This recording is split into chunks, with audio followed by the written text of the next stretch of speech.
आगामी दिन में हेब अर्थनैतिक अवरोध। द्वादश दिन में अनुगुल सचेतन नागरिक गणधारणा।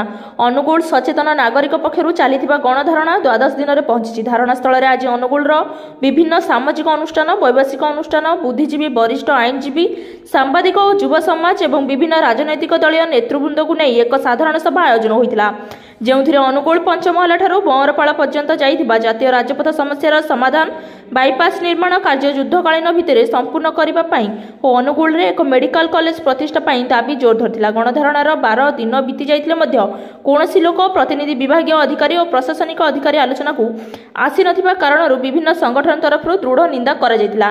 विभिन्न समय रे भिन्न भिन्न राजनैतिक दल और सामाजिक संगठन तरफ जातीय राजपथ दुरवस्था विरुद्ध रे आंदोलन करि आस्थिले मध्य ताहा एजबत संपूर्ण होई पाला नाही। मरामती आड़ रे विभिन्न पांठिरू अर्थ विनियोग होई किछि आखिदृश्य मरामती कार्य करा जायछि।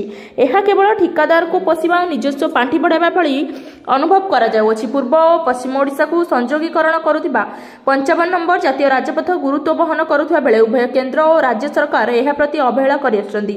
उक्त रास्ता रे दैनिक हजार हजार भारी जान चलाचल कारणरू दैनिक दुर्घटना मान घटी जनजीवन क्षतिग्रस्त हेउछि। आजिर साधारण सभा उपस्थित जनता ठारू मतामत संग्रह करा जाइतिला, जेउथिरे जातीय राजपथ मरामती कार्य अविलंबे कराजिब नै सर्वाधिक मत संगृहीत होइतिला।